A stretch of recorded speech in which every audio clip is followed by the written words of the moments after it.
for Carolina, you walk into this game, you are undoubtedly the team playing better football. If I came back to the NFL right now, my short list of coaches I want to play for, Vrabel might be one. If you are Seattle's offense, if you're Clint Kubiak, what a gift going after Ben Johnson. What a gift it is to see Ben Johnson point out the little inefficiencies. Oh, when you hit that incentive, man, it feels so good. What'd you guys do last night or last year? Got freaking wild. Yeah, what'd you do, cowboy? With a little college football. Oh, I watched the ball drop and then eyes shut. It was a quiet night. What about you, Noel? Just stayed in. Actually, I hung out with a friend of the program, Ricky from Roxborough. Oh, I love Ricky. Him and his lovely lady recently made a free agency acquisition of a golden retriever puppy. So got to meet Lily from Philly, and we were hanging out. That's awesome.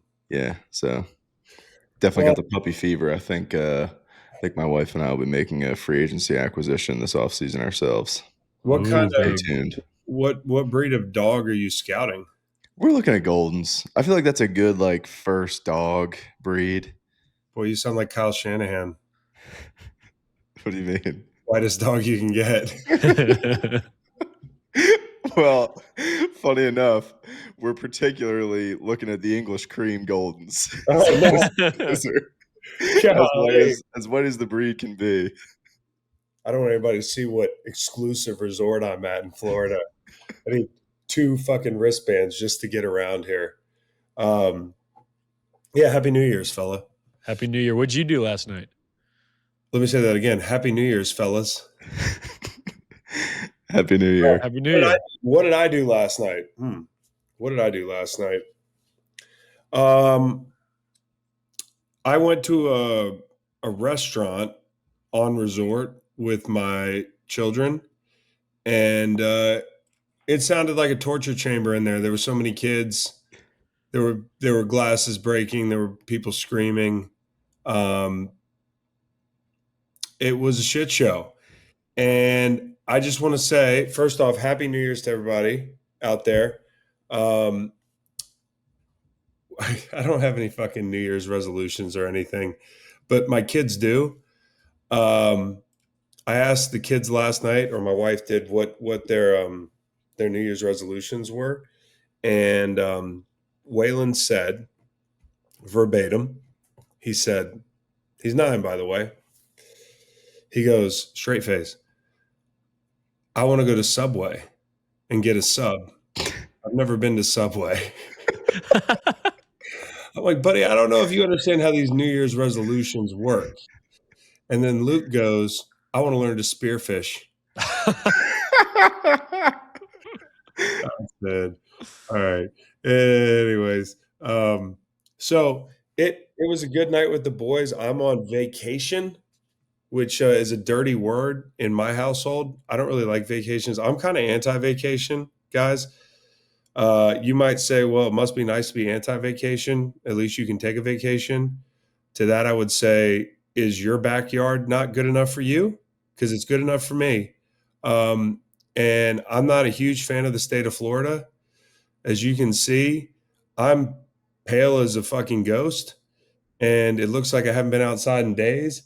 That's because I'm coming off of a 8-day-long sickness that I still haven't determined what it was. Was it SARS? Was it COVID? Was it fucking monkeypox? I don't know, dude. Honestly, this Christmas break is aging me like the president.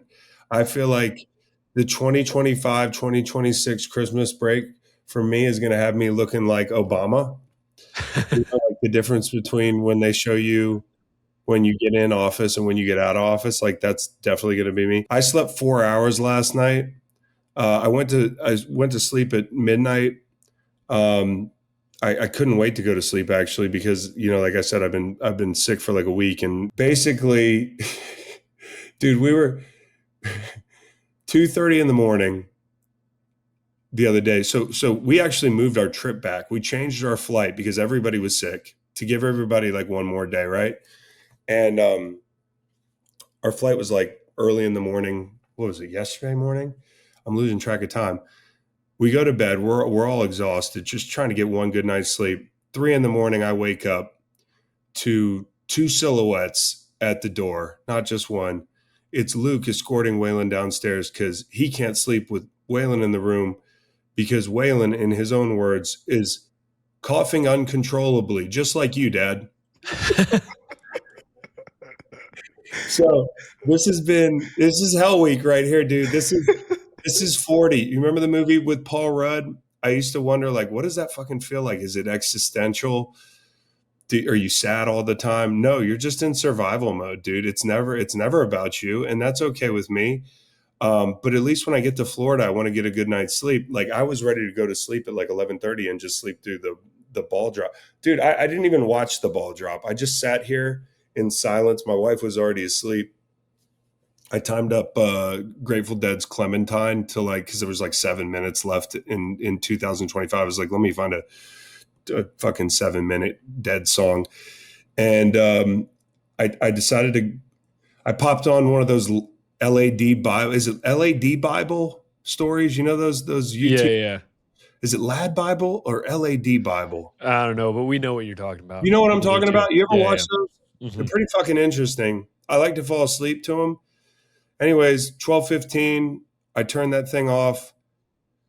I'm ready to get a good night's sleep. Take a little melatonin.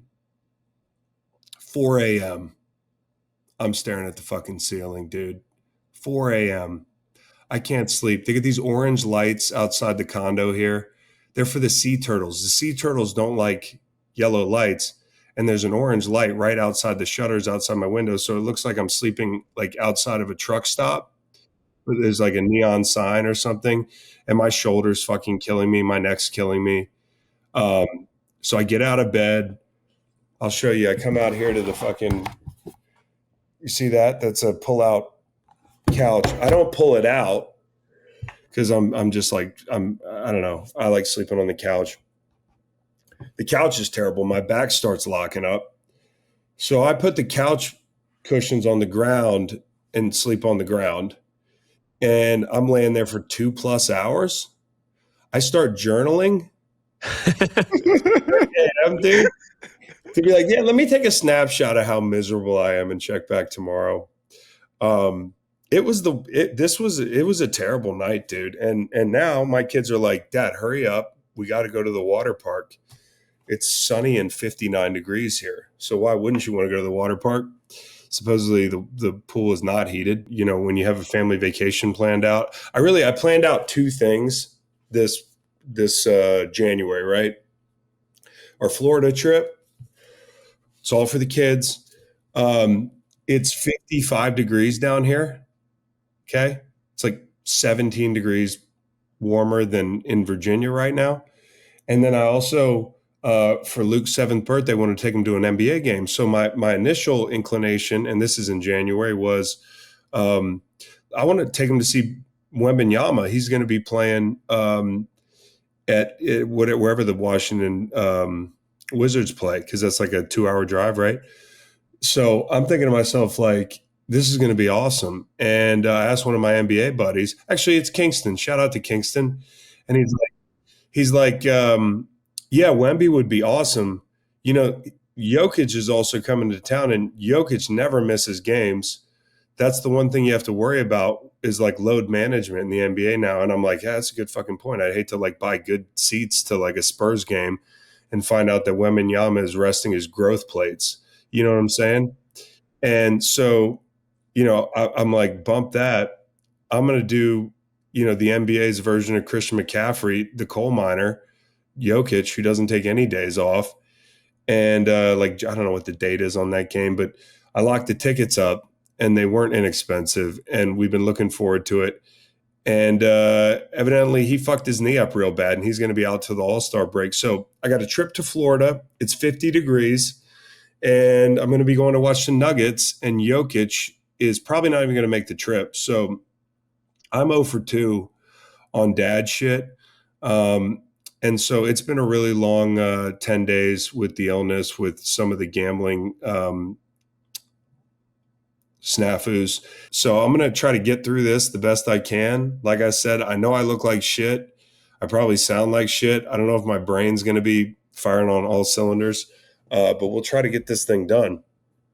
I thought the painting in the background of the boats might be festive and bring up the vibe a little bit. That painting behind you is a little ode to your Powerball persona when, you're saying, "A boat, couple boats, go down with the wife, couple boats." Yeah, well, you know what? I got a lot of boats, boys, as you know. I mean, like, really, my life worked out.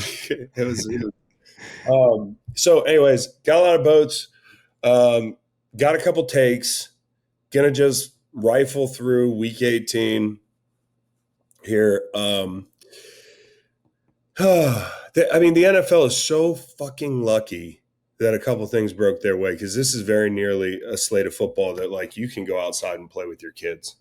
Like, and I mean, Saturday's great, but Sunday's like kind of a barren wasteland. There's only a couple things we're going to be looking for. Obviously, a lot can change with some of the games on Sunday and the seating and that sort of thing, but some of the things are kind of unlikely. I guess we should probably start with Saturday night. And by the way, guys, I don't know how you like this take, but I'm working ahead a little bit. I'm doing like a study on number one seeds and, what it takes to beat them. And, chances are, the way my ADHD is set up, that probably never gets finished and you never hear about the end of it. But like, so far it's pretty interesting. And what I've realized is when you Google the playoffs, you guys know this, it's really hard to feed Google. Like, it's really hard to go year by year, because when you talk about the 2017 team, like our Eagles team, we won the Super Bowl in 18. The playoffs are in 18. The way the NFL indexes the playoffs, I think the NFL should move to name every season after the Super Bowl number. So it's like a season of Survivor. You know what I mean? It'd be a lot easier to reference the playoffs. Maybe that makes no sense, but I've noticed it's a real pain in the ass to go back and kind of like index shit. Forget asking ChatGPT. So you're saying it would be like season 51? Yeah, dude. Exactly. I think it's kind of dope. You know what I'm saying? Cool. Yeah. Maybe not. Maybe some people will be like, no, dude, like, this is too fucking confusing. But for me, somebody who's like trying to, index shit and fucking go back and forth, it's kind of confusing. So this is season what? This would be season 60. So we won 51? You won 51 and 52. 51 and 52. Okay. See, it's a lot easier that way, than telling somebody like, what happened?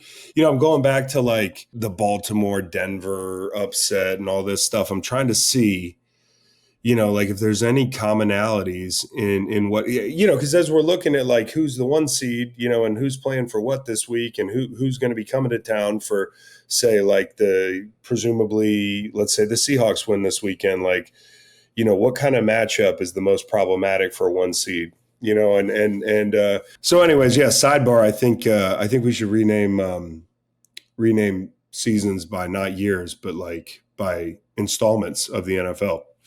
Just take I've got more on that later. Okay, so we start with Saturday, right?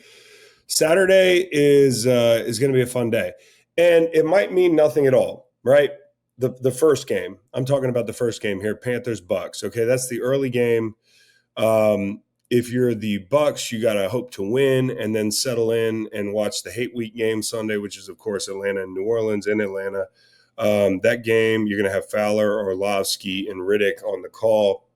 I don't know what the weather looks like in Tampa. I haven't gotten to the gambling portion of my week.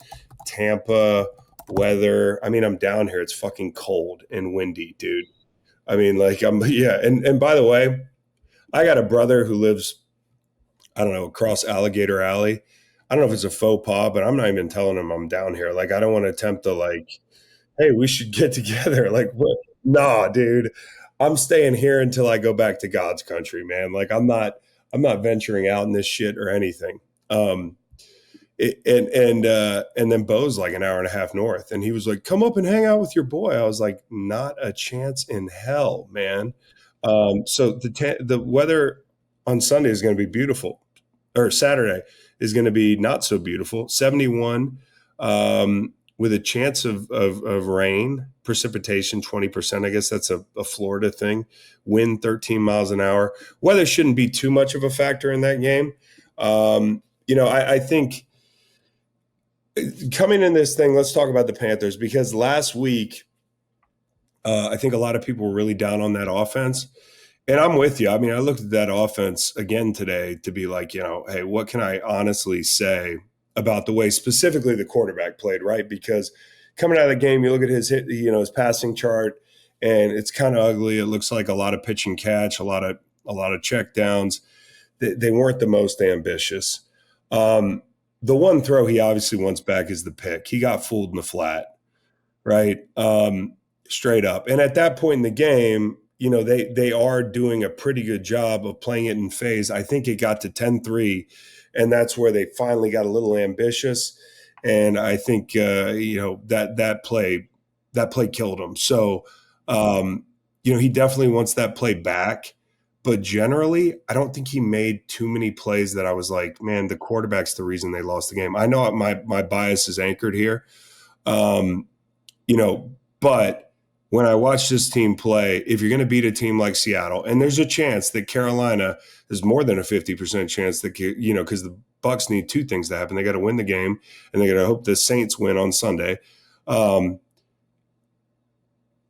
think if Carolina ends up in a game like that again, because they could, you need your backs to break tackles, right? Like when you're dumping the ball down, you're playing safe, and it's hard to argue with that being the right call, because in the second half, it's 3-3. Okay, like it doesn't really matter how you win games. It's not about style points for a team that's a year ahead. I don't blame them for playing conservatively, especially when you look at like when Seattle manned them up, like they don't have the guys. They don't have the guys. Like you can try to put it on the quarterback, and I'm not saying, again, I've said pick up the guy's option. I think Bryce has got a future in the NFL. I'm not saying he's fucking Peyton Manning yet, but I'm also absolving him of that game a little bit, because the delta between the offensive talent they have and the talent that Seattle has is pretty big. And they were conservative, and I think they came into the game again with Sanders on the field and three tight ends. The first play, really productive run. Sanders is out in front block, and he gets rolled up on. And I think it changed the game plan a little bit. That's me looking through rose-colored glasses for this team. To be honest, their highs have been really high. Like beating LA was great, but that was dependent on, Matt Stafford turning the ball over 3 times. Where else do you see that? Oh, yeah, on Monday night. They're a confusing team. They're a year ahead of schedule. And when you watch the quarterback play, he is ice young. He's pretty cool, calm back there. Like, he's not panicking. Seattle brought some pressure. Ted McMillan's trying to one-hand a ball. You can't drop passes on third down, if you're trying to just move the sticks in a game like that. I'm not saying the guys around him let him down. I'm just saying the guys around him were who they are. And I'm not saying Ted McMillan's not that dude, but they need a couple more Ted McMillans out there before they start competing with a team like Seattle. That defense is pretty damn good, as we know. So,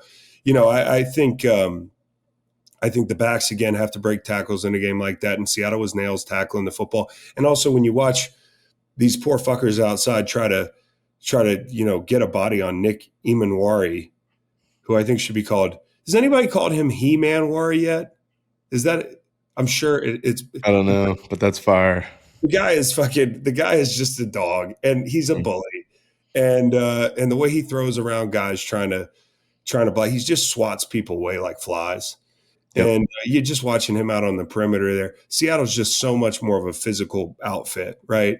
And so, tough one. Low possession football game. You got to be damn near perfect, and they weren't. And so, I think you come out of that game, and I don't feel that much different about Carolina. I didn't think they were world beaters before that game, and I don't after. But I also don't count that as something that's like, well, now we have to have a conversation about what we do with the quarterback, because I really do think if you go back and watch that game, and you watch it with an open mind, and you're watching the sideline, and you're saying, where's he supposed to go with this football? Where's he supposed to go? They coached him in that game to get the football out and play conservatively because that's how they thought they could win the game. They were going to run the football. I think they were going to be in heavier personnel, and they were going to hope to confuse, force turnovers, and they actually did a pretty good job of that defensively. So, for Carolina, you walk into this game, you are undoubtedly the team playing better football. I mean, this is a team you're as good as and can beat. And, I think knowing that win or tie, it's yours. And even if you lose, the Falcons, who looked really good on Monday, predictably, could still get you in the playoffs. Like, the pressure's on the Bucs. And when you look at the way the Bucs have played, and yeah, I like the Bucs coming into this season. This is a major blind spot for me. I still think there's a good football team in there. It's confounding. And they're prone to these things. And this year, they picked the worst time to have it, the end of the season. And so going back to their last matchup one, the Bucs ran for 170 yards and lost the game because it came down to Bryce making throws. That's what we talked about was, I think Tampa came into this game and said, we're going to pound these guys into submission. Pause. And Bryce made the throws. It turned into, who had the better quarterback. And I think this year it has been Bryce. And, that's not a high hurdle to clear because I think Baker is being held together by duct tape. I really do think he had, when you look at his injury report summary for the year, Greg Allman, which is an incredible name. Is it not, to just be Greg Allman and spell it differently? Like, it's pretty fucking cool. It's pretty badass. Imagine if he covered the Falcons. Now we're cooking with gas. But Greg Allman had this long synopsis of Baker Mayfield's injuries on the year, and he's been held together by duct tape. He is hurt. This isn't an excuse. I think the Bucs are getting exactly what they deserve as a football team for the way they played. However, that's not to say you throw the context out the window. These are my least favorite kind of fans in the world. So if you're one of them, congratulations. Where when an analyst tries to give you context on why something happens, if you don't want to know why something happens, then don't bother. But everything's not excuses. I do think Baker's been fucked up. Now, it doesn't absolve him of some of the bad decisions or pressing, or it certainly doesn't absolve the Bucs of the way they played, and it does not absolve Todd Bowles. So, I mean, you come into this game framing it in the context of last game was about which quarterback was better. And if you are the Bucs, do you avoid that standoff because your guy's in the physical shape he's in? And because I think Carolina's unique for Tampa because they have the big corners, man. Like the Mike Jacksons, the J.C. Horns, Mike Jackson, especially the Mike Evans matchup, the safety blanket. Carolina's got big guys for that. And not to say they can't, win that matchup outside with Mike Evans, but it is a little bit more challenging. And yeah, you ran the shit out of the football. I thought the middle eight got him beat, end of half, that sort of thing, right? If I remember correctly. So, yeah, and if you remember the week prior to that matchup, Panthers lost the Saints because I thought they were too conservative.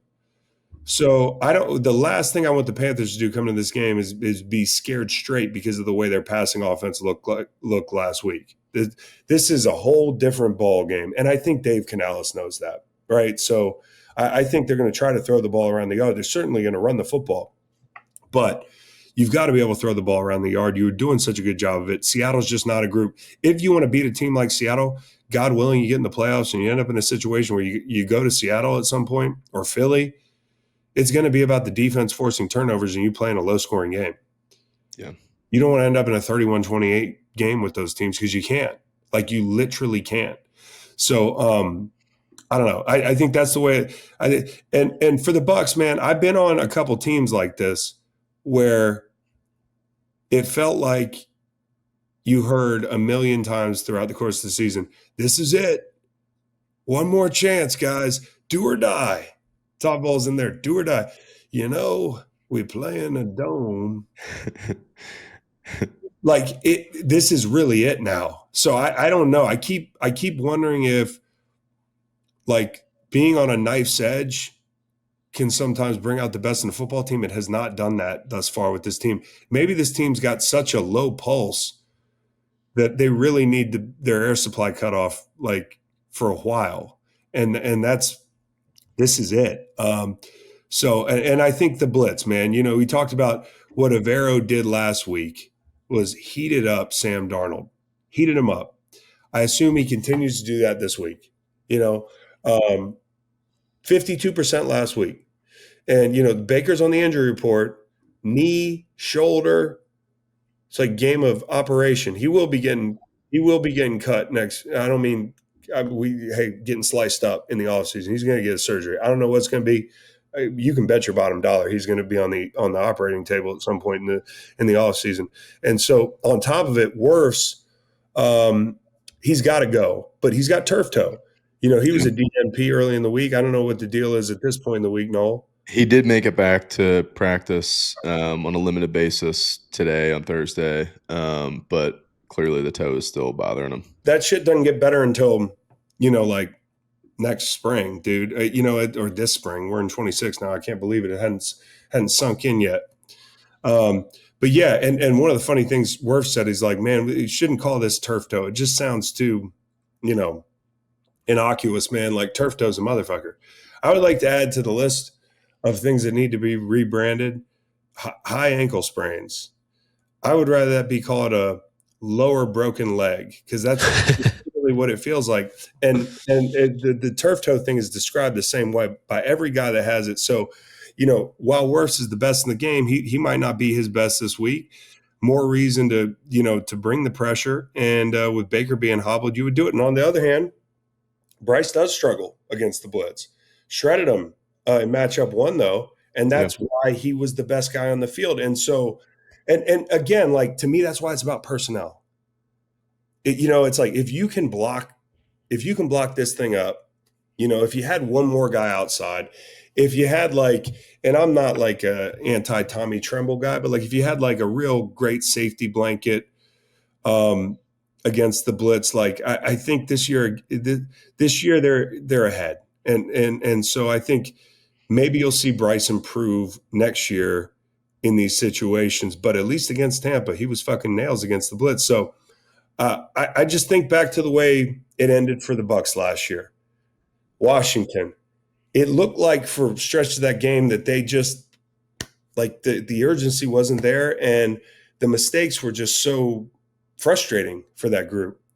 And you know, it feels like that trend has just continued in this year. Like and so this is a big game for Todd Bowles. And I don't care who's getting, I don't care if Bruce Arians is getting on Pat McAfee's show and saying he's safe.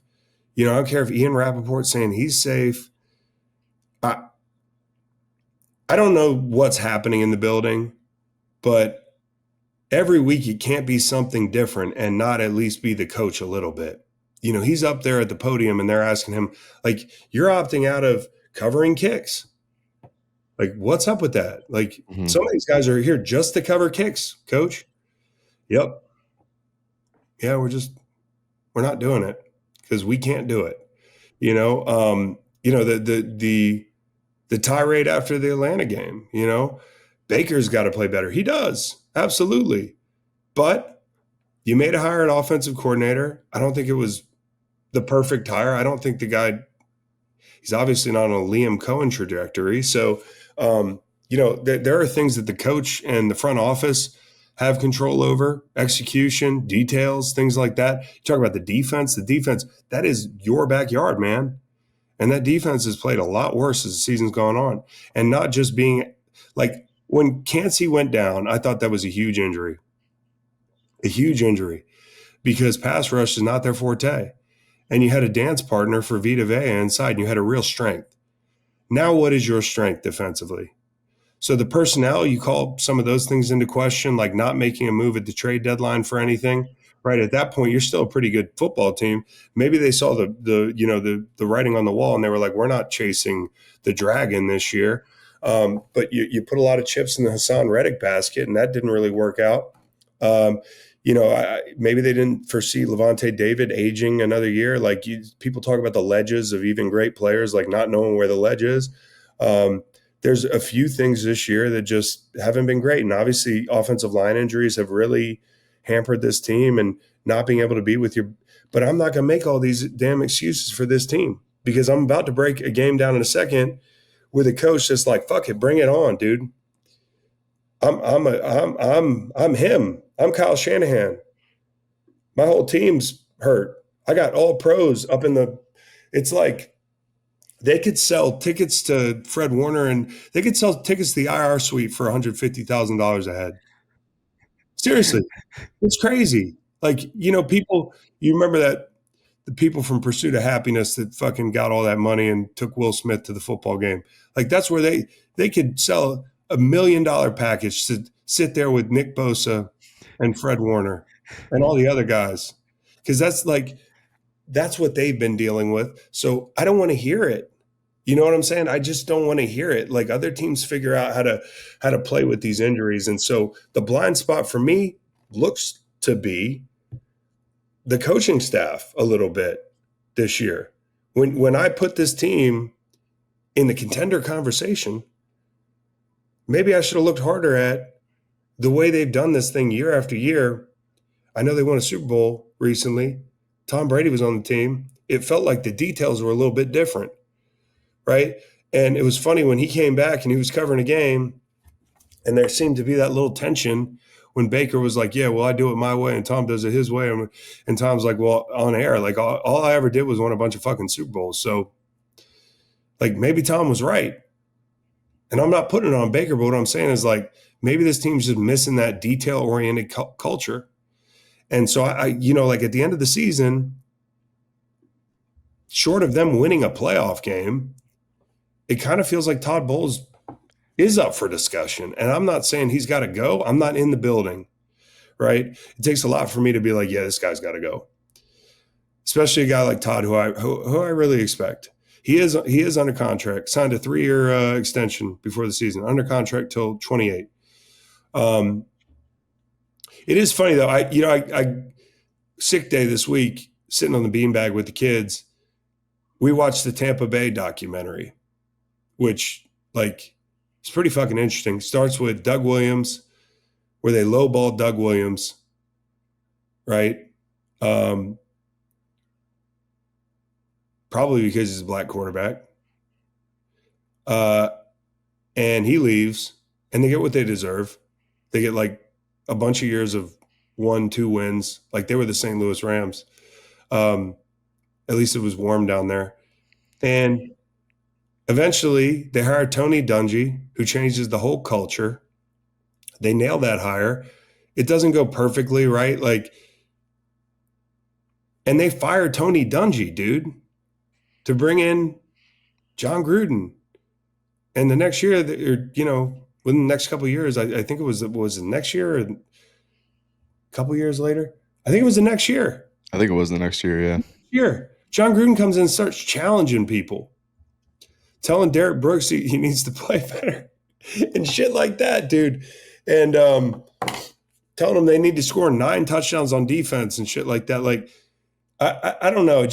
I came away from that documentary being so impressed with the way they righted that ship, no pun intended. And, right now I feel like they're at a bit of a crossroads where back then it felt like they wouldn't accept mediocrity. And right now this is a very mediocre team. And they were a really talented roster. So that's my little early eulogy for the Buccaneers is like, man, this is a mediocre team. And you look at things like, and I love Jason Light. I do. Bo does. I think he's a fucking stud. And I know they have a way of doing things. But where in that manifesto is, let's just keep Teddy Bridgewater in the quarterback room as your best option when Baker's out of the game. At some point this year, wouldn't it have been nice to have a real backup. And no disrespect to Teddy B, who's a legend, but he was coaching high school football. You know, like I was at that LA game. That was ugly. Mhm. That was one of the worst. Like, hey, what are we going to do when our quarterback gets hurt? Situations I saw all year. It's terrible. So yeah, it was. This year watching the Bucs has been an adventure. Maybe we get to watch them some more Saturday, and then Sunday decides that very thing. And I thought they could be one of those 12, 13 win teams. I'm just going to hand up. I admit that. Boy, was I wrong. But what they did do, and what's hilarious, is they're one of two teams, I think, to beat the damn two best teams in the NFC who are playing for it Saturday night. They go to Seattle. They beat Seattle. They beat San Francisco at home. I know it feels like a million years ago, but the roster ain't that much different. Mm-hmm. Right? They had injuries all year. So, their team likes to play with fire. They've been burnt all year long. So worse, obviously, Dean popped up on the injury report. Not a good deal. So Bucs fans, if you don't want to watch the game or you want to turn the playoffs off because you're just go watch that documentary. It was very good. Very good. It made me really appreciate how great that group was. My son loves Warren Sapp. Luke, 7 years old, laying on the beanbag, doesn't know who Warren Sapp is. He's just basically watching the TV show that Waylon wants to watch. And every time Warren Sapp is interviewed in the doc, it's like uncontrollable laughter. Dude. I'm like, he's found one of his favorite players in the NFL, and he doesn't even know it yet. I get him a Warren Sapp jersey. Is Luke going to go tip over all the pylons in his Little League football games? I think he might. He was tickled to death by everything Warren Sapp said. And looking back at it, like, made you appreciate Warren Sapp too, because, like, he's got this gruff persona and everything. And, like, some people think he's polarizing and, yada, yada, yada. But hearing John Lynch talk about him as a teammate and, I heard him stand up for Brad Johnson, who's just a fucking legend in his own right. And allegedly one of the funniest people of all time, like funniest teammates of all time. And I apologize to all the other 31 fan bases that are like, you're still talking about the Bucs. It's a slow news week. I'm going to talk about whatever I want to talk about. I'm working on 4 hours sleep. Thank you very much. Fucking laying on the ground last night because my back and my neck and my back.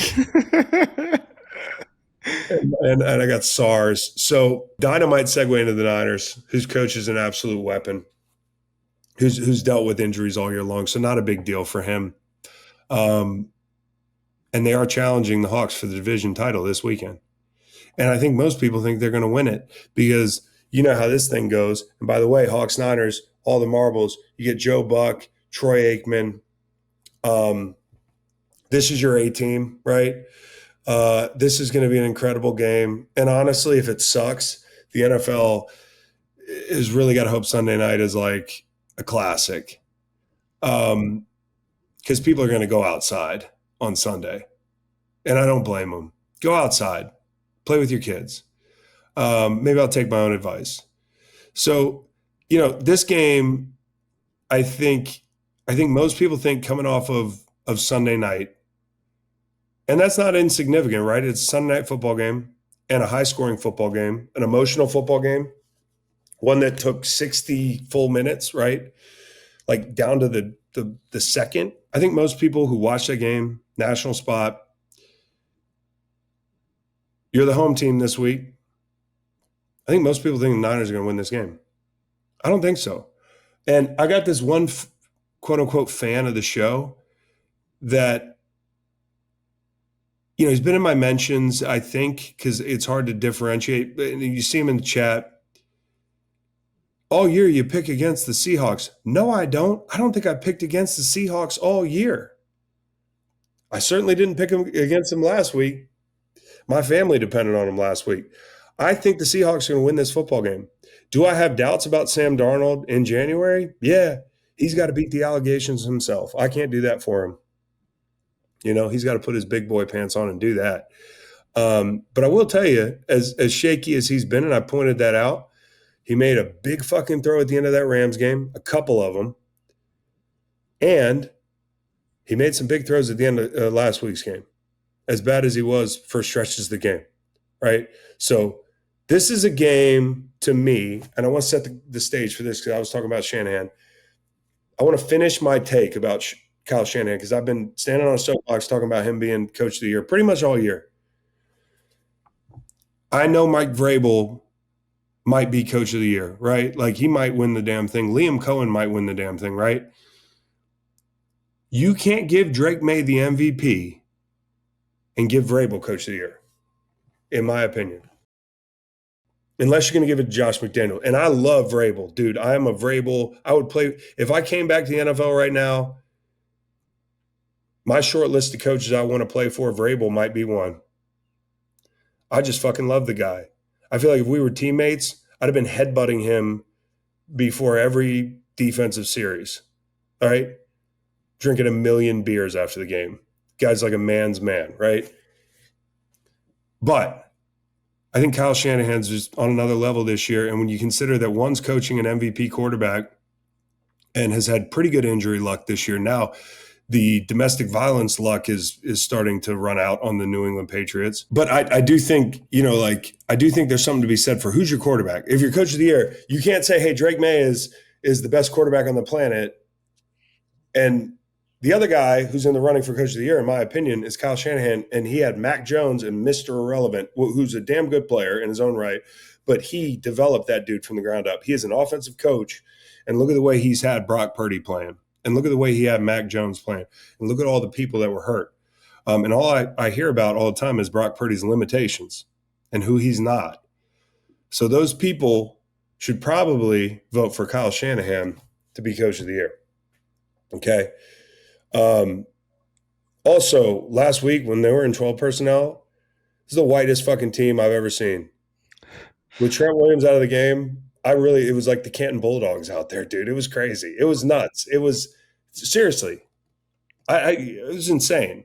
Left tackle, Austin Pleasance. Austin Pleasance, who got a big shout out after the game. He did. Big shout out. Hey, if Austin Pleasance is up this week, it's not going to be pleasant for Brock Purdy. It's not. Because, admirable job. But this is a different group coming to town. So, listen, I think week one feels like 1 million years ago. And Nolan, nice job. He indexed, what we talked about after the game. This is what I said after the game. Because honestly, this age like fine wine. Seattle will get better as the season goes on. And they're going to be really tough to deal with. And the Niners should be counted among the NFC's elites, even though I foresee some injuries with an aging roster. That fucking worked out, didn't it? Maybe I'll make the whole show about that on Monday. It was crazy. Listening to that back, I was like, this is like a prophecy. Yeah, Chris Cleo. Okay, so, and I fucked some shit up. Obviously, we just came from the Bucs. So, listen, this is Major League Baseball. You fans are funny because they're like, well, you were wrong about my team. You're an idiot. I'm like, well, I got 32 of them I got to be right about. Because it's a national podcast. So if you bat 350, you're going to the All-Star game. I think Kittle was down in that game. But we saw the same theme. Tongus, or Thongus, as my son calls him, and Farrell did a great job. They made some big plays. It's amazing. It's like the same theme. Kyle gets a lot out of these guys. I worry about, as I said, this pass rush, right? Like, and the guys you have outside, right? Like, Kyle can scheme up pretty much anything. But they need this game to be I really do think they need it to be a little lower scoring. Like, they got to control the football a little bit. They got to hope they can run the football, which is a tall task. I talked about the way Eamon Worry and those guys play outside. The physicality on the back end, the tackling. Boy, they were tackling their asses off last week. The front. And I know, the Niners are a well-coached group up front, but they haven't run the ball with authority all year long. It's kind of been hot and cold, right? And Chicago is not a big test defensively right now from a personnel standpoint. Like, I praised Dennis Allen all year because he's gotten a lot out of his group, right? And I think week one also ended with Bosa calling game. Yep. So you don't have him on the field anymore. You also don't have Fred Warner on the field anymore. So this is a game that, and you could get Fred back in the playoffs, which is a fun thing to talk about for which would swing this matchup in a big way the next time you play. I mean, I don't know if it's enough. We'll see. I mean, this game's gonna be close no matter what, so it doesn't hurt to have, a werewolf patrolling the middle of the field. But I do think minus those two guys, when you look back at that game and Seattle installing a new offense, new quarterback early in the season, that might as well been 1950, dude. That game's a long time ago. It ended up being a low scoring game. I think in this situation, as good a job as Robert Saleh's done, I think Seattle's going to be able to score. And I think the only way that they're not is if you hit the blitz button, which Saleh hasn't done a ton of this year, right? That's just not who he is. If I were Robert Saleh, I would bring middle pressure. I would bring middle pressure all day. I'm not worried about letting Sam Darnold break the pocket. I want him unsettled. I want happy feet. And when I rush for, a really important component is how much middle push do I get, and can we get our hands up? It's a little thing in this football game, but if they're going to work the middle of the field and you take away the deep stuff, right? And you say, now I know they play cover 3 and everything, but like if you invite him to work the middle of the field where he can be kind of shaky, I get my hands up. That'd be a big coaching point this year. He's had as many batted balls as almost anybody in the NFL. And you see it when he plays, and I need those ends to really play with good pocket crushing kind of attitude, right? When he starts feeling like that pocket's closing in on him a little bit, you see him kind of getting happy feet. And I don't think he's like soft or afraid or anything like that. Again, Darnold will press, right? So if you can get him to press, if you can get him to feel like, oh shit, I'm in trouble, and I got to run and make something happen. That's where the turnovers happen. So I would love, if I was Saleh, to bring middle pressure, and I would also be coaching the guys up front to get your hands in the passing windows. It's kind of like it's not a football 301 talking point, but I really do think like sometimes the most simple shit pays off in games like this. And this would be one of those things. I also think it's interesting to hear about Lenore saying, I want to cover JSN. I want to travel with JSN. I want him man to man. And then, they asked Robert Saleh at the podium, they're like, what does that entail? Like, what's that mean? And he's like, well, it's easy for the guy that's traveling with the guy, right? But it's harder on everybody else, right? What if he's lined up in the slot? What if you got a guy outside playing at corner who doesn't want to play corner? It's not his strength because Demo is in the slot following JSN. And if you're a zone team, which we are a little bit more, right? Like It's going to be a little bit more complicated. And so I think that sounds good, but in a game like this, you might just have to play this thing honest. And, it's on the menu for him, but that's going to be an interesting matchup. How do you use JSN? And can you run the football? You got to be able to run the football in this group. Seattle hasn't been able to run the football with consistency all year long. I thought last week what they did in Carolina, that was their safety net. Charbonnet, it wasn't pretty, but he got enough tough yards and they got on the perimeter, got some explosives. You got to be able to run the football. On the road in the NFL in a huge game like this, you have to be able to run the football. Because you can bet if Seattle is going 3 and out and they're rattled, San Fran's going to try to possess that football. And San Fran's going to be like, they're going to try to make it one of those things where Sam's like, damn, I haven't had the ball in 7 minutes. Right? So not saying they can, because we talked about how good Seattle is at fitting up things like outside zone. Right? Interesting tidbits from this deal. And no, this was really interesting. Nolan sent me this. Woolen career versus the 31 non-San Francisco teams, 69.2% rating allowed, 53% completion allowed.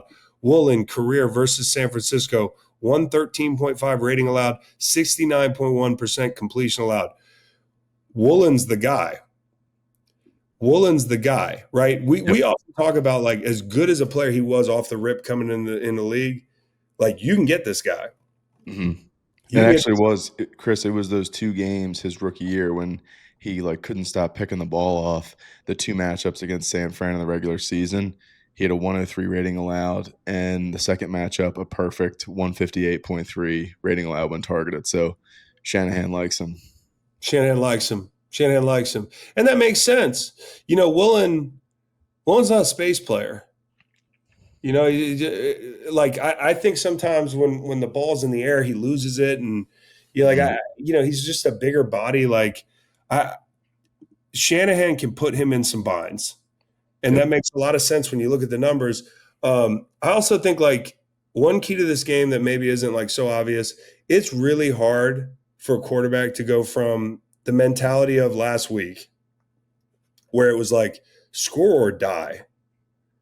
Every possession, we've got to score, especially if you throw that first pick, to this week, taking care of the football against a unit that does a great job bottling up quarterbacks to try to extend plays and quarterbacks to hold the football, right? And the success rates, kind of surprising, even knowing that, versus scrambles, top 5. First in the league versus scrambles and success rate for the Seattle defense, and then top 5 versus extended time to throw. That's 3 seconds or more.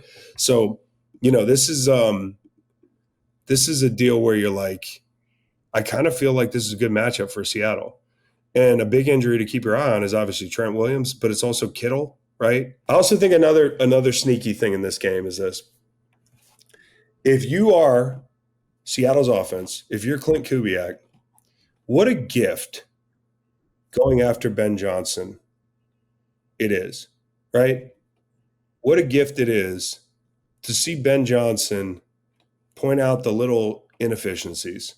Now, maybe you'd have found him and you're like, fuck, he exposed some things that we were going to hit him on.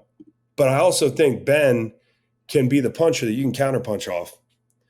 And I think Ben's a guy that probably is hunting out some advantages that in film study this week, you're going to say, man, it's a good thing Chicago played the week before we did. Because, like, they found some shit. Like, they were onto some shit here. We're going to take it to the next level. And obviously, Robert Saleh is going to be countering that as well. So I think it's an interesting subplot. Is like, when you get a great coach that comes in, a great coordinator comes in, the next week, there's a lot of answers to the test that maybe weren't available a week prior. And it's not always rocket science, but I think Ben's one of those guys. And so, again, it comes down to solid blitzing. Can he get to Darnold? Can he rattle him? Can they force some turnovers, right? This is going to be a hell of a game. It is. It is going to be a proper football game. And I think Seattle wins it. And as you can tell, if you listen to the podcast, I respect the fuck out of San Francisco. I think San Francisco might be more dangerous in the playoffs. But I think Seattle wins this football game. And to you, the Seattle fan who's been spamming me, telling me I'm fictional things, it's funny. A lot of our listeners are like, don't feed the trolls. Like, why do you ever answer a rando? I'm like, should I ignore you? I include you guys all in the discussion because we're different, right? And so this one guy, he just keeps telling me I keep picking against Seattle. I haven't picked against Seattle all year. I will let you know when I do. This is not the week I'm doing it. I think Seattle secures the 1 seed, and I think that's a big deal for Seattle playing at home. They absolutely need this 1 seed. You mentioned Nick Emanwari. No nickname for him right now. Nick He-Man-Wari should be submitted by Chris Long in the Green Line podcast to Pro Football Reference. Oh, easy. He-Man-Wari, dude. He's fucking the guy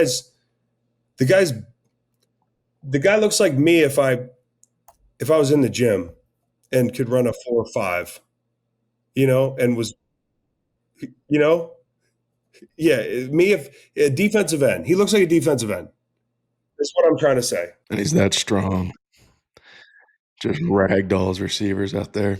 Sorry, 4.35. I dropped a 3. Or a 4.35. All right? That motherfucker, that's a ball player. You're going to be hearing about that guy for a long time. The other guy I can't wait to talk about at some point in this podcast is I know he might win the DROY this year, defensive rookie of the year, right? I'm sorry, Abdul Carter. I know we were talking about, you were asking about it. It's probably going to be He-Man Worry. But this Watts guy, those two dudes, we're going to be talking about them for a decade plus. Watts in Atlanta, whew, that guy can play football. I mean, some fun players, man, on defense in this draft this past year. So anyways, that game better be good. It better fucking be good, Roger. This game better be good, or I might watch the NBA. And I don't want to do that at all. So the ratings came out for the ratings came out for Christmas Day. It was ugly. It was an ugly deal. Christmas Massacre. I'm afraid to use that because I think that probably has happened. That's probably, let me Google that. Make sure it's a Christmas. Sounds like a mob incident.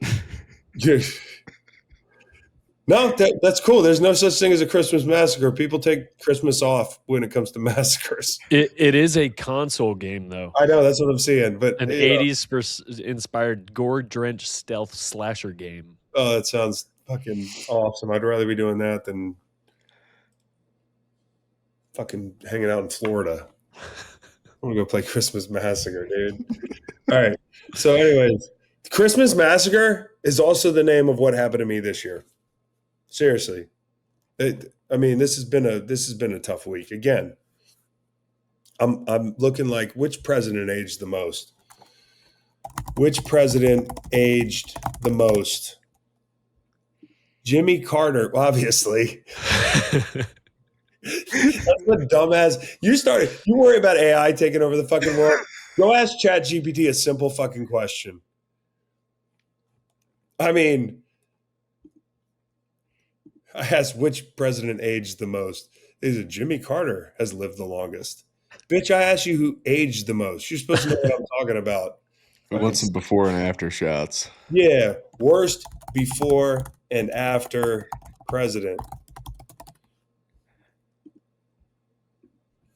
I mean, you're gonna get polling results. That search. I mean, JFK had a rough go.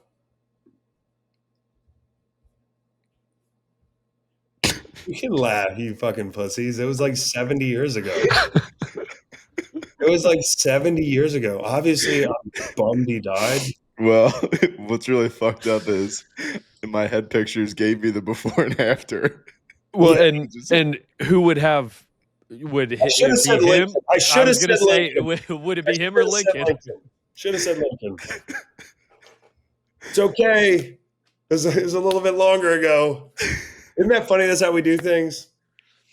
We're like, well, JFK was only 70 years ago, and Lincoln, that it's long enough ago. They shot him with a fucking with a pellet gun. He was like, ow! Like, you know what I'm saying? Like, things were just a little bit. So couldn't have brought a musket. All right. Anyways, we're going to talk about from JFK to Sunday night football. Oh man, one of these days, I'm going to give you this. I'll probably be on Monday. I'm going to give you my Steelers song. Look out, Pat McAfee. You're not the only musician / podcaster. I wrote this, Renegade remix, and I was going to use it before the season, but honestly, I was worried that Rodgers wouldn't think it was funny and he'd be all sensitive about it. But then I realized we're not that popular. So I'm just going to do it when they get eliminated. I'm not walking across the country. A lot of people text me. I got a buddy who's a Steelers fan. He was like, "You're on." I was like, "You got a better chance of seeing fucking Stephen Hawking walk across the fucking country, buddy. It's not happening." Also, you can make that joke. Guy was a sicko. This holiday season, BetMGM is giving you the gift of another chance at first touchdown scores. With BetMGM's second chance promotion, you'll get your stake back in cash if your first touchdown scorer scores second instead. Bet on any pro football player to score the first touchdown of the game. If you're right, you cash your bet. If your player scores second, you get your stake back in cash, like a little holiday bonus from us. Don't miss out on this festive offer. And don't forget, if you haven't signed up for BetMGM yet, use bonus code GREENLIGHT to enjoy up to a $1,500 new player offer on your first wager. BetMGM, make it legendary. Ravens Steelers. This is going to be the most intense game of the week. Maybe not the best game, but the most intense game of the week. I would liken this to Saturday night. Hopefully, is going to be like heavyweight fight, right? Like like a real proper football game. And Sunday night's going to be like, you ever see Redneck Brawl? I love Redneck Brawl. Y'all know Redneck Brawl. One day we got a Redneck Brawl. Shout out to Redneck Brawl. If I wasn't somebody with a reputation or some standing in society, I would love to fight in Redneck Brawl. I don't want to do it, but I love watching it. And Sunday night's going to be Redneck Brawl, dude. It's not going to be the prettiest. It's not going to be like the most, but these two teams are desperate as sin because these are like programmatic kind of. This is a programmatic football game for both these teams, man. Like, these are two of the longest tenured coaches in the NFL. These are the two longest tenured coaches in the NFL, I think, with one franchise. I think they both have been there longer than Andy Reid. No? Yeah. Since 2008. Yeah, Harbaugh's been there a long time. Mm-hmm. Andy Reid was in Philly at that point. So, yeah, like, these two guys have been there forever. They're kind of like they're kind of like grandfathered in, dude. It's they're like kings, and they've built these cultures, and it kind of feels like, I talked about Detroit's bank is defaulting. I just meant that, like, Detroit needs to re-up on the personnel, right? It kind of feels like the cultures are being called into question in these two places, right? And I think also with some of the reporting around Lamar Jackson, whether it's true or not, like, it's just not a good thing, when there's leaks in a building or there's people putting out, fake shit to drum something up, and we're talking about trading the quarterback, and these guys have been going at it forever, and it's like neck and neck. Their record, I think, was identical until the last game. So I'm not saying one of them is going to get axed, but we did talk about. There was a scenario at some point where I thought, like, this could be a year where you see 4 coaches in the AFC North. There could be a 4-coach turnover thing. And if you ask the fans of those teams, I bet you, like, and you polled them, like, hey, would you start over if you could? I bet you'd be north of 50 in all 4 situations. Don't you think? Totally. Like, yeah, absolutely. I can't. What would be the job, or what would be the team where it wouldn't be under 50% in terms of in favor? Like, I don't. To me, all of them are for sure. It's going to make people pretty upset. Kevin Stefanski. His quarterbacks have been Deshaun Watson, Dylan Gabriel, Shedeur Sanders. Who else? I mean, he fucked up the Baker Mayfield thing, but this is kind of what happened to Baker his last year in Cleveland. He was hurt. Now, Tampa's going to be smart enough to realize, like, it's an injury. It's not who he is. But I think, like, Flacco was his best quarterback, and look how he looked. Mm-hmm. Do you remember the beautiful game of catch that Flacco and Amari Cooper played? Man, that was incredible. I'm just kind of I'm poking and prodding here. There's a good case to be made for any of them. But as far as Cleveland's concerned, wasn't Stefanski trying to lose? Boy, give the guy a fucking Oscar at the end of that game last week, because he sure looked like he enjoyed beating the Steelers.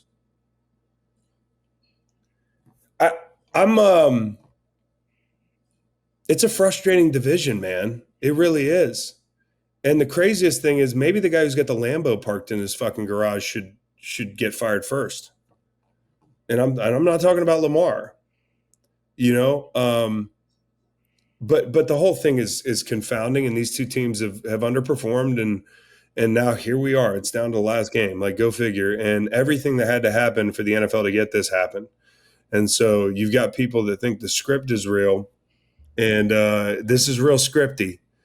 And so I think the exciting thing for the NFL is the best players are practicing. Lamar's practicing, TJ's practicing. You're gonna get both those guys, we think. And these are the types of games you have to play in. I don't care what it is. Like, I'm going out there, me personally, But the Ravens, with help from Shedeur Sanders and some fucking guy that held a press conference on a camping table with a backwards hat and his lawyer, that's why they're in this game. Because of Shedeur Sanders and a dude from Detroit. Because I don't think the Steelers lose last week if they have DK Metcalf. Like, they couldn't beat man coverage. But the bad news is he's not coming back this week. He's not walking through that door. And although, I do think the Steelers have gotten better running the football and they've gotten better stopping the run, right? Like, they've actually been very good stopping the run. It was a bit of a surprise to me, like, looking at it. It feels like some young guys have kind of come on and that sort of thing. If Harbaugh doesn't understand the assignment, despite what I just said, it's going to be nuclear. Like, because I don't know the Steelers can stop Derrick Henry. I don't know. If you really, like, if you're in burn the ships mode and you're like, hey, you got to stop this big son of a bitch, like, I don't know if they can do it. And so Lamar's going to have to make a play or two because we all know what time it is, right? You're going to take that away from him when you can. In those moments, the guys that have let him down in the past at times, like, are those guys going to be dependable? Is Lamar going to be dependable? Obviously. He's got to play his best. This is a huge game for him. We'll get to that in a minute. But, like, we've seen Mark Andrews even let him down before, right? In big spots. Zay Flowers, right? Likely. It's just a comedy of errors with this team. I think the guy you can depend on is D-Hop. I think he's going to be big in this game. I really do. When you think about, like, moving the chains, 3rd and 3, little out route, you got to get it away from the defender. You need somebody who's got strong hands at the catch point, somebody who's going to be dependable. The one shot you're going to take. Like, he's the guy. I know he's older, and I know it's like kind of the twilight of his career, but this is what D-Hop was brought in for. And so I think this is a big game for DeAndre Hopkins, and somebody I've had a lot of respect for throughout his whole career. Just one of my absolute favorites. I'm pulling for him in this game. I really am. And I am starting to think there's enough noise being made. Everything's a game in the NFL, right? With the media, with sources, with the whole thing, right? Goddamn, look at my sideburns, man. This is how rough I'm living. This is how rough this Christmas break's been on me. I'm starting to look Amish. This is some crazy shit. I'm starting to look like I got the same barber as the fan from Detroit. So I just, like, I'm starting to think there's enough noise to really think this Lamar thing has legs. This is a big game for him. This is a huge game for him. Because if it's fractured, it's also a big game for the Ravens. Like, let's say they're one and done in the playoffs and they get in. How he plays in this game is going to affect what people are willing to send over for him. I truly believe that. And it's stupid and reductive, and you should be able to look at this season and say the guy was a fucking MVP level player a year ago. But as Dr. Fact says, it is what have you done for me lately? And couple this year's performance with the injuries, which I think you can't separate from this year's performance. I'm giving him the out. I love me some Lamar. But also some of the, maybe salacious stuff, but maybe not. I do think there is a possibility. I do think there's a possibility this might be it. And I'm not saying that's the case, but like, whether there's enough smoke. I mean, a couple of years ago, we were talking about this, right? We're talking about it again. And so, I talked about it last week, like teams like Atlanta who had a shot at him when he was like truly peak Lamar. Like, I don't know if that guy's legs come back in the future. That's not the way it works. Like, how old is Lamar? 29? Yep. Yeah. I mean, like, He's a damn quarterback, but legs come out from under people a little bit when they get in their 30s. Okay, and so I haven't been a big fan of the way this offense has been drawn up. I think at times they've been doing a disservice to Lamar. And I think a positive is this is what I heard. He practiced with no ankle extra strap-in tape job kind of thing for the first time in a while. So he might be as healthy as this might be burn the ships Lamar. We might see something spectacular for all those reasons, and just as little as I trust Pittsburgh's offense without DK Metcalf, I just think this is a Baltimore spot. They're just more trustworthy. And we said it in the middle of the season. And it's a shame for the Steelers. That fucking guy from Detroit, and I'm not putting it all on him. Obviously, we're having some fun with something that's not actually that fun at all. That one little ripple, because I thought they played their best game against Detroit. Now, everybody's been playing their best game against Detroit lately. That's the problem. But I thought they were rounding into form to look a little bit more like, we talked about the run game, we talked about stopping the run. They were starting to look a little bit more like that team that could actually play to their potential because of how they're built, which is imperfectly, but if you play the right way, you can at least be competitive. Without DK, I don't know. You looked at last week, and you think Rodgers was pressing last week. There's talk like, this could be my last game. This could be Rodgers' last game. And if he is going to retire at the end of the season, I do think this is going to be his last game. If they go get this win, I know I've already said this. I don't know if they're going anywhere. Baltimore, to me, has Derrick Henry, right? I hate to make it that simple. They have Lamar Jackson, right? They also have a defense that, although not as expensive as Pittsburgh's, maybe not full of as many headliners, they've gotten a lot better as the years going on, right? Doing a pretty good job in the run game. So you got to beat them outside. That's what it's going to come down to. I don't know. You know what I'm saying? I don't know as I sit here with my two sea turtle wristbands, man. I don't know. I'm not sure. I think this is a Baltimore spot. But again, so does everybody else. They all watch the same fucking horror show last Saturday night where Derrick Henry looked like fucking Tennessee Derrick Henry, dude. He looked like 2,000 yards Derrick Henry out there. And that was Green Bay. But I do think this is a Baltimore spot. What do you see, guys, that could swing in another way? I don't see anything. I think you've kind of said it, Chris. This is shaping up to be a classic AFC North. You said redneck brawl. Just like a street fight, like just a bare knuckle street fight. And right now, the Ravens are much better positioned to win that style of game than the Steelers, in my opinion. Albert Einstein said, I know not with what weapons World War III. I don't know why I'm talking like JFK. He's back. Yeah. He's back. Isn't that a PMT thing? He's back of the week.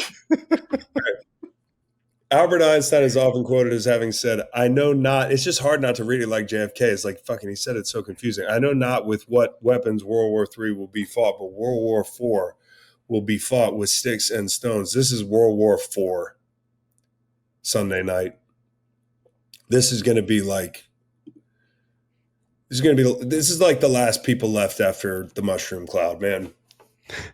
You're going to just be out in the fucking alleys, man. Just sticks and stones, man. This is a rock fight. And we all deserve it. And I hope it's cold as fuck. And it's a Pittsburgh. Let's see the Pittsburgh weather. Woo, it's 18 degrees there right now. That's brutal. That's awesome. Which is approximately like 35 degrees colder than it is in sunny Florida. Get the fuck out of here. This place is false advertising. It's cold as fuck here. All right. But Pittsburgh, Sunday night, 30. Low of 21. So it's going to be a cold game. You're going to see people's breaths. not their breasts, their breath, their breaths. Okay. It's a hard word to say.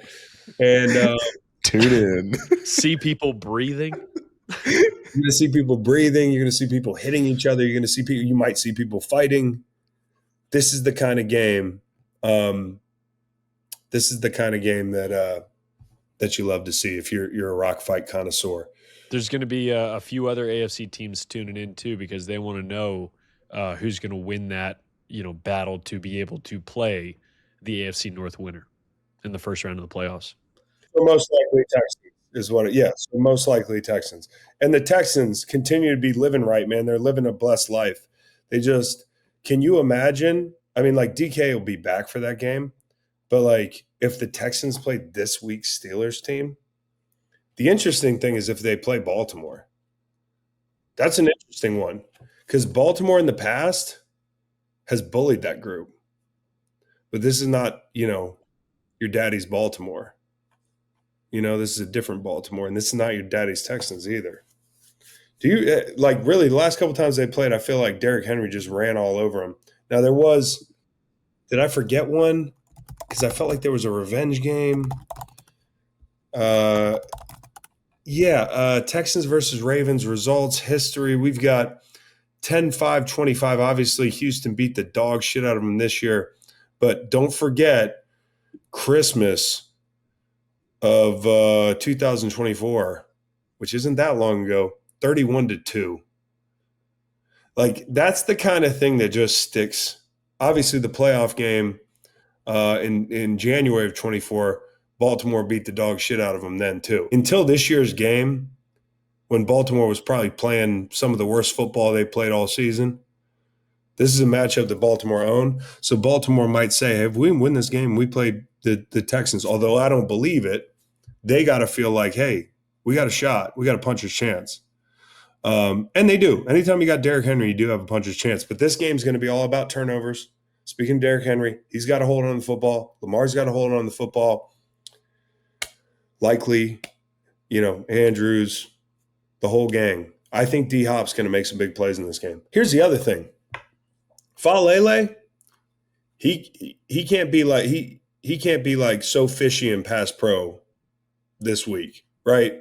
He can't be. He's been the fish at times. Like he just can't be a disaster this week. That's one place where I feel like the Steelers might have a real advantage, right? So Steelers are going to play hard. They're going to play tough. It's going to be fun. It's going to be a rock fight. Warning, this product contains nicotine. Nicotine is an addictive chemical. Underage sale prohibited. Y'all know I'm a bit more selective in my nicotine pouches these days, so for me, the quality of the pouch is what I prioritize, which is why I'll pop in a Zone Wintergreen. 1 6-milligram is all I need, whether I'm kicking back and watching ball on a Sunday, floating on the river with Cowboy and the rest of the crew, or breaking down film ahead of the show. Zone easily gets me locked in with its smooth feel and a variety of flavors. Zone is always on our game day roster. Whether you like a fresh mint flavor or you're into citrus flavor, check out their roster of options and use promo code GL20 at nicokick.com/zone for 20% off at checkout. Okay, so Sunday, to wrap it up, here are the things I'm looking for. Obviously, the most important game is Kansas City and Vegas because Kyle Long is going to be calling that football game. I forgot he told me about that, and then I was like looking at who was calling the games this week, and I was like, enhance. And then so he's taking Western Missouri, Kansas, and Southern Nevada Sunday. He's storming that part of the map, and he's going to be calling Raiders and Chiefs. I want to wish Kyle good luck. Oh, good luck, Kyle. I'm not in Florida, Kyle. This is just a painting I own. It's a sea turtle bracelet I have. I'm not in Florida. Don't worry about it. Well, I'll see you next time. Come up and see us. I'm driving across Alligator Alley, bro. You wouldn't do that. Anyways, Kyle, good luck Sunday. Obviously that is a football game that's happening. And I think the Saints game is probably going to draw the most eyes. I really do think so. I think the Bears game is going to be the Saints game because it's hate week, and those are always fun. That's always fun. I think the Saints actually have a pretty good chance to win this game. I think we've been talking about this. I think the Falcons, so interesting. Monday night coming out of that game, I said, we got to talk about that football game. And we don't usually talk about Monday night football games. But I think that like the Falcons, that was a quintessential like Falcons game, right? Where you're like, how the fuck? I mean, I told you on Monday they were going to cover, but I didn't know they'd jump out to a 21-0 lead. And there was so much how the fuck in that game. Because like, how the fuck does the guy who's got the MVP in the palm of his hands lose it? And now they got to go to Philly. Like, that was just an unreal pissing down the leg by a veteran football team. I know they're missing Devontae Adams, but like usually you would think they would have had trouble in the red zone. They weren't even getting in the red zone early in that game. You know, it was about Atlanta jumping them, and it was about Matt Stafford making boneheaded plays. And so it's a wild deal, man. And looking at it from the Rams side, you know, the variability in what would have happened in round one for them is huge. You know, I'm sure they still feel like they like the Philly matchup, but that's a proud team that beat you last year, beat you earlier this year, and has a hell of a defense. And the alternative was like you playing what, Carolina, Tampa Bay? Yeah. So that was a huge swing. And when you think about, like, I already talked about how great Watts played and that sort of thing. I feel terrible for what's his name, Dorless? Brandon Dorless, yeah. Yeah, he had over 8 sacks this year, like real breakout year for him. But I will say Atlanta, they're perplexing because I don't think that it's as well as they played, they almost didn't deserve to win that game. They kicked the ball out of bounds at the end of the football game. Bro, what are you doing? You gave Matt Stafford the ball at the 35-yard line. They damn near ended the football game on a route that I can't tell if Stafford expected him to break it flatter or be out in front, or he just missed it. I think he just fucking missed it the way he was playing. But if he hits that ball, he's scoring. He's scoring. And then the Puka Nacua catch was unreal. Like, that was unbelievable. The bigger point is, and it wasn't a catch. I don't understand how some people are like still doing that. Well, that was the best catch I've ever seen. Some people just want things to because it would have been potentially like an SB level play. Like, I'm sorry, it doesn't work that way. You got to, you know, the ball came off his hand. And I had the Rams live money line. I bet them down 21-0. That would have been great. So I do have a dog in this fight. But so yeah, that game was so interesting to me because of what was at stake for LA, and they didn't do it. And you could see the life come out of Sean McVay's body as they missed that shot, and they still almost got it on the sideline.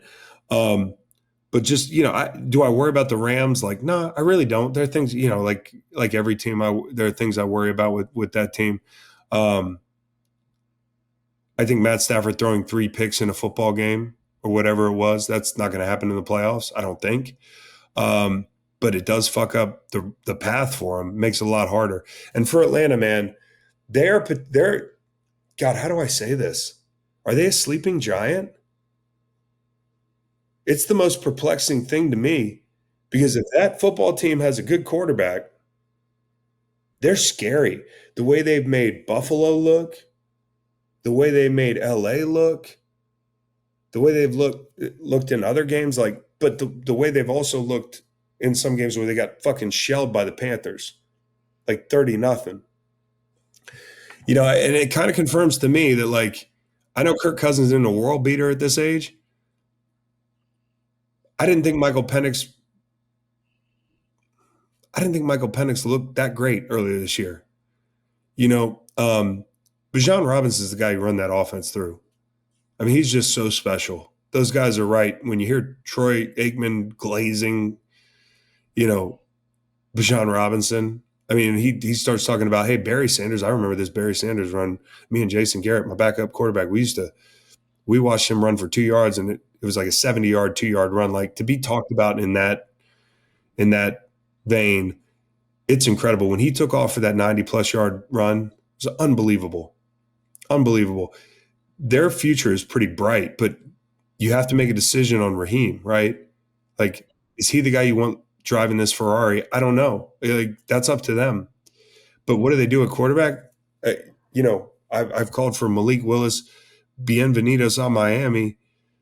Maybe welcome home to the A.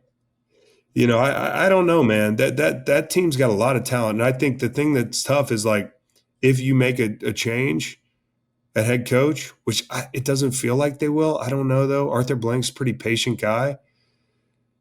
Ulbrich did a hell of a job this year. And, bro, they've got the bones of a little no-fly zone down there. And they finally have a little edge rush. Their rookies hit, so they finally have a little bit of edge rush after not having it for almost 10 years. But it's interesting, you mentioned, are they a sleeping giant? They play well in these spots, unfortunately, when they're mathematically eliminated. Since 2018, the Falcons are 53-78 in games when they have playoff eligibility, but 11-4 in games after they are mathematically eliminated. No, listen, that stat checks out and everything, but I'm just looking at this team right now because there's some people on this team that haven't been on the team in the past.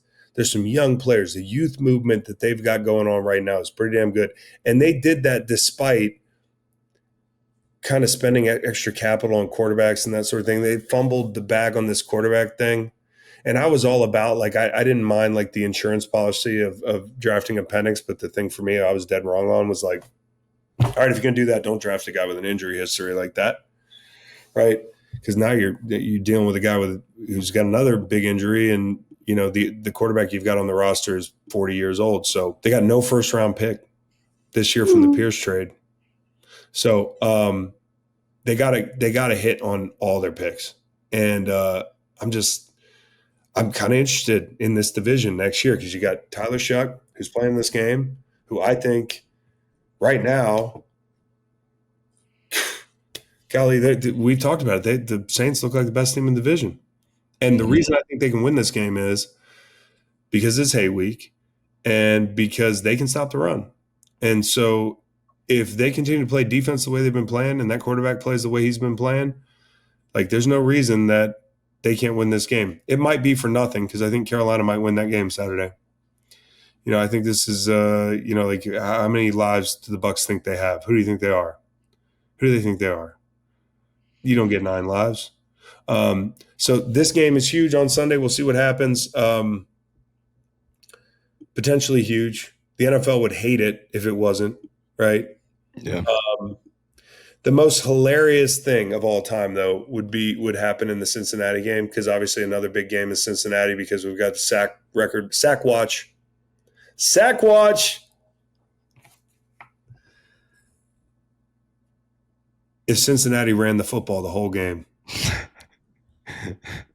can you imagine what people would do if Zach Taylor was reasonably, you know what? I don't want to get my quarterback hurt anymore because everybody's going to call me an idiot if I throw the ball 30 times in this football game and he rolls his ankle or something or worse. Let me cover my ass and give it to Chase Brown 56 times.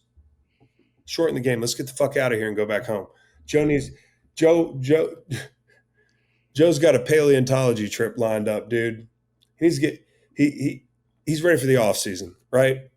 That would be funny as fuck. Would it not if they did that and to watch people's heads explode?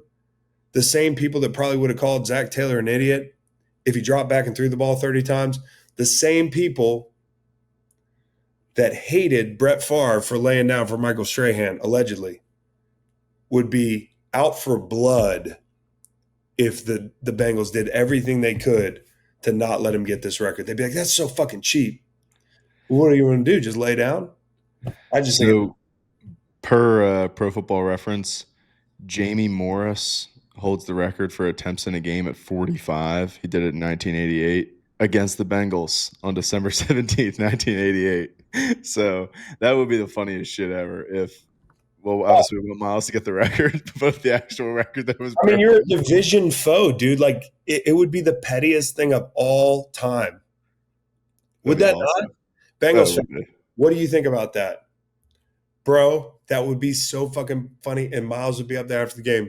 Well, they obviously cared more about keeping me from getting the record.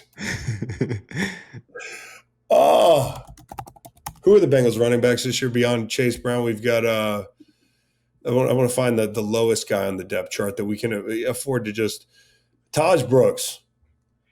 Hey, Taj Brooks, 5'9", 220 pounds, 23 years old. You're going to wake up Sunday morning, 23 years old. You're going to go to bed 31 years old.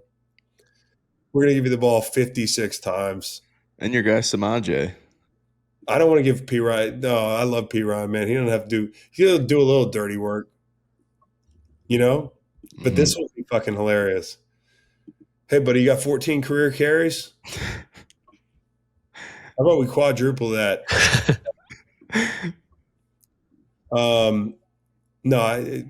Anyways, that game's going to be interesting. Also, a Riley Leonard sacrifice.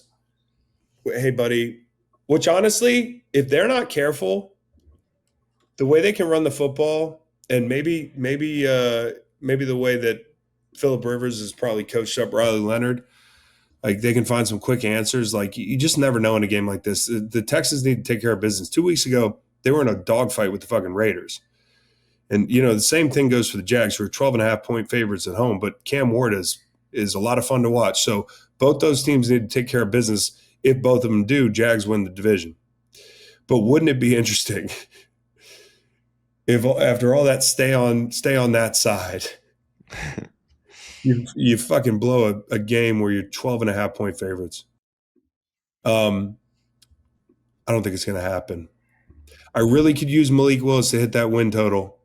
If he's playing in this game, please, Malik, if you're listening, my family depends on you. My family depends on you. Throw some screens into the blitzes, run the football, shorten this game, and get to the playoffs. You want to finish strong, Green Bay. You want to finish strong. I'm not a proponent of resting anyone in this situation. And the Bears, huge game, 3-point favorites. And boy, is this a relevant game for the Eagles. If the Lions can't run the ball this week, it really is a problem. I think they'll be treating this game as a litmus test. I think Dan's going to have people like fighting for their lives, right? Like, you want to be on this fucking team next year, brother? Macho Man Randy Savage is coaching the team this week. So I think Dan's going to have these guys piss hot, man. And Chicago, you got to remember, I think they've grown up a lot since that last game. But Detroit hung 50 on them and won that game handily. Chicago is a different team now. It's a long season. But this is a big game for the Bears. You want to be the 2 seed. You want to host Green Bay. You don't want to be in the Rams or in the Eagles position where you got to host the Rams. And for the Eagles, you definitely. I know some fans say, "Hey, we beaten the Rams. We're good." I know you got to poke your chest out, right? But I'm just giving you facts. I'm not saying the Eagles aren't going to beat the Rams, but what I am saying is the Packers are a much better matchup.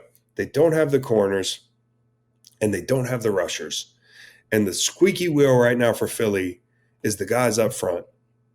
And, to me, at the very least, you don't want a well-coached outfit. They're both well-coached outfits, right?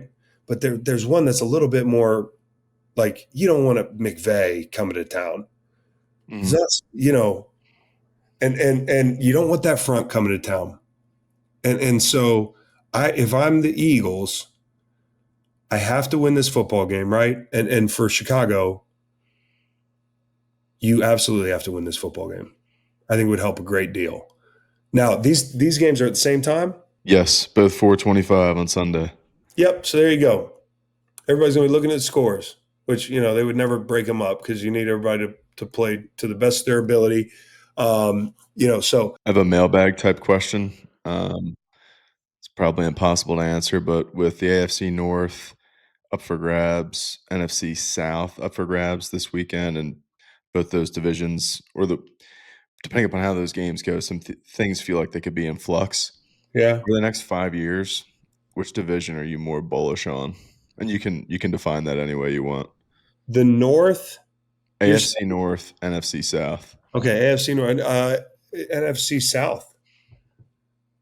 Why? Well, It would. I agree with you. I trust. I think the Ravens and the Steelers are on the edge of like empire collapsing kind of thing. Like kind of like, oh shit, we're kind of soft starting over. Like imagine there's a scenario where Baltimore ships Lamar off for picks. Imagine there's a scenario where Tomlin gets fired or moves on. It's like some amicable kind of deal, which I think it should be if that were the case, because he deserves that right to be like, hey, this is Cleveland. What makes you think they're going to find a quarterback at some point in the next? Like they've been looking for one for 50 years.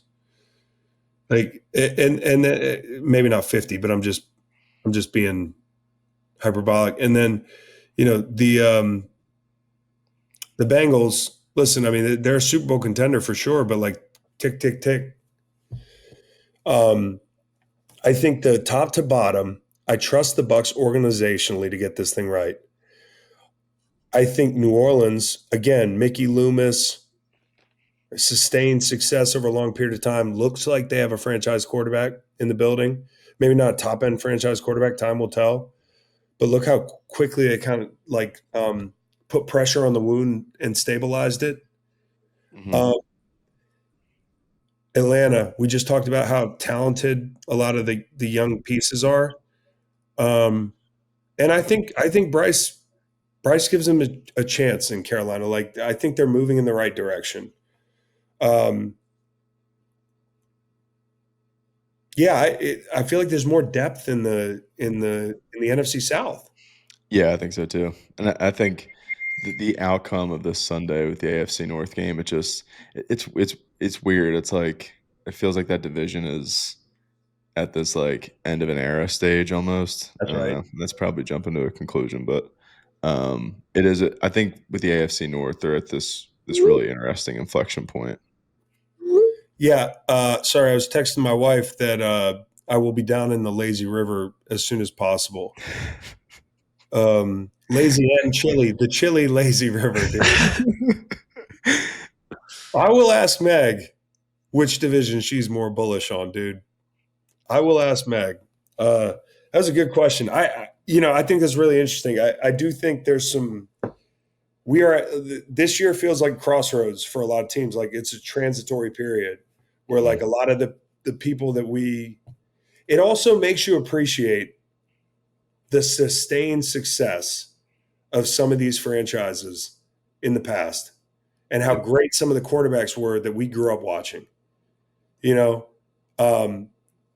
just feels like it's getting harder for those elite teams and elite quarterbacks in the NFL. I mean, Mahomes this year, Burrow the last few years, Josh Allen, look how they failed to build around him. I know you're going to say I'm making excuses. I'm just telling you, look at that fucking roster. Put somebody else on that fucking roster. Right. Lamar, look at the way that's kind of floundering, and he's spectacular, and they just haven't been able to do it. The sustained success of the Rams, Matt Stafford over the last 5-6 years, it's been incredible. It's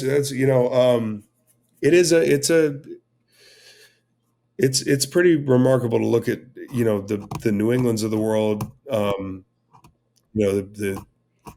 teams like that are built from there's only one New England, but the Chiefs, it's really hard to make runs like that for a long time. You're seeing some of these teams that like even the best quarterbacks in the league, you're like, well, how long did they run their city, dude?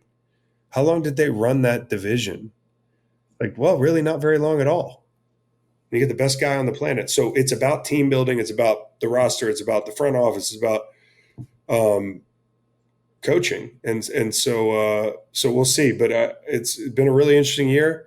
The regular season will be over, and we will be getting down to business, which is what we all want, man. Like the playoffs, there's nothing better. We can put all this like, what does it mean in week 14 to bed? The what does it mean is my fucking least favorite question in sports. What does it mean? It means one team lost and one team won. And in the playoffs, there's none of that. It's just what happened. Because that's the real question that I like answering. And I can't wait to get there. Wild card weekend, about 10 days from now. I fucking can't wait. We're going to do some live watches. I'm just mandating that right now. Mandating live watches. We might get Jacksonville Buffalo. Man, I'm going to be like Jim Jones in there if fucking I'm on a live stream with Dr. Fags. Fucking Jags beat the Bills. You can get the Kool-Aid ready right now. I'll be passed out on a fucking blanket in the yard. Sorry about all the dark jokes today. You guys don't know what to do. You're like, oh, that was a long time ago. A long time ago. All those people willingly drank the Kool-Aid, dude. Joke's on them.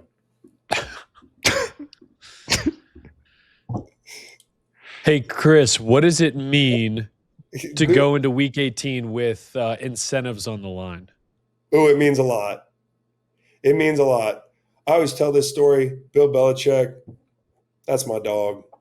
I had like a playtime deal where I had to play like over 50% of the snaps or something like that. And I was a rotational player at that point in my career. Playing a little 3 technique, playing a little right end. It's a fucking walk in the park. But Bill, the last week of the season, like, he made sure. I know he made sure because I ended up just above it. He made sure I got paid.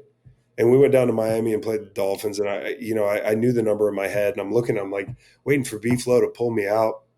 I'm waiting for B-Flow to be like, hey, see long. And I'm like, man, these motherfuckers are good people. They really are. I don't care what anybody says about them, but they're good people. And they might have just been like, hey, we're just sticking the most expendable motherfuckers in the game as long as we can. But they could have saved themselves like hundreds of thousands of dollars. And I know they count the money up there. And there were other guys behind me, right? So I'm appreciative of that. And then never forget, like, you can't show film anymore, right? But like, this was one of my favorite sacks of my career was San Francisco. It was a 2010.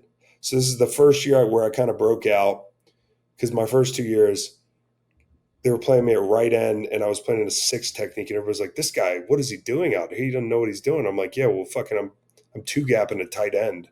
Like it's, and you got me on the wrong side of the field. Third year, they moved me to left end. And I'm still 2-gapping a tight end, but I'm a left end. And I start, winning a fucking bunch of rushes. Look at that. So I got an incentive, and I don't think they thought I was going to hit it coming in my third year, but it was like 8.5 sacks. And when I tell you it's Christmas and I got 7.5 sacks and we're terrible, like pretty bad, I think at that point. No, was that the good year or the bad year? No, it was a 2010 decent year. You guys were 7-9 in 2010. That was a big year for us. It was Sam Bradford year. Coach Spags. Yeah. And man, I recently went back and watched some old YouTube of our games. Like I was high one night and I was like, because that stuff's such a blur.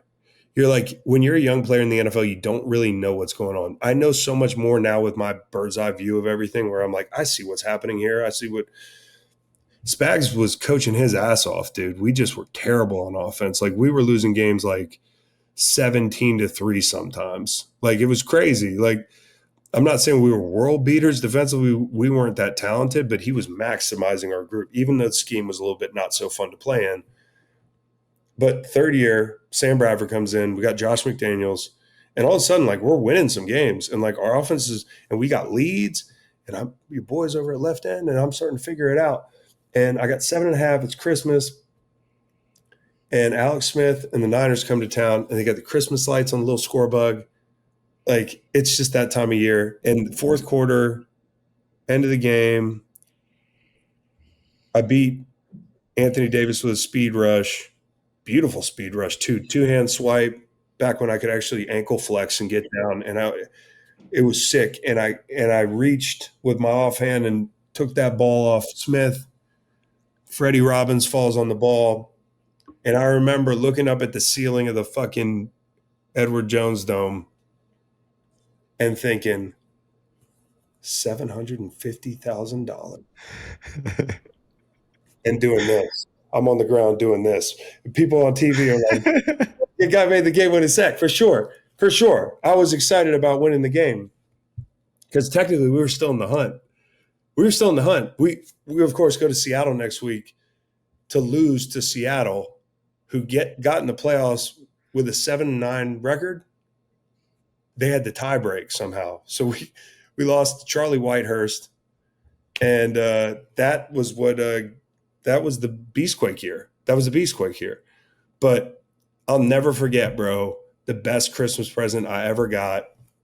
Fourth quarter of that game, closing the game out, and laying on the ground and just thinking like trucks, boats, college funds.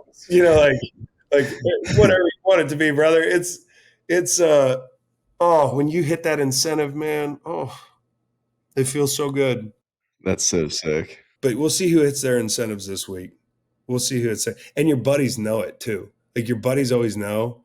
It's like, you know, with the receivers. Speaking of incentives, I got one for you before we go. This is an interesting one. This is in the Seahawks game. So that 38-yard score for Jennings last week, where I was like, man, look at him like limping into the end zone. Like he looked like he had a piano on his back, and they scored with too much time. It was like 2:15 left in the game. Juwan Jennings. That put him up over 600 yards on the season, which unlocked a contract incentive worth, you ready for this? $666,000. 600.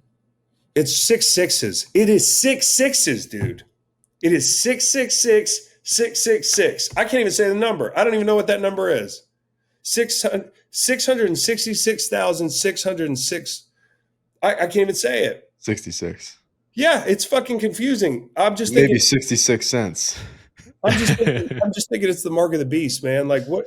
Why would you write into your contract? You make it 666, 666. Is there a plausible reason for that? Other than satanic worship. Maybe fucking Shelby Harris is onto something, dude. Okay. So he had multiple reasons to celebrate that touchdown. Jennings is also 9 receptions from earning another $667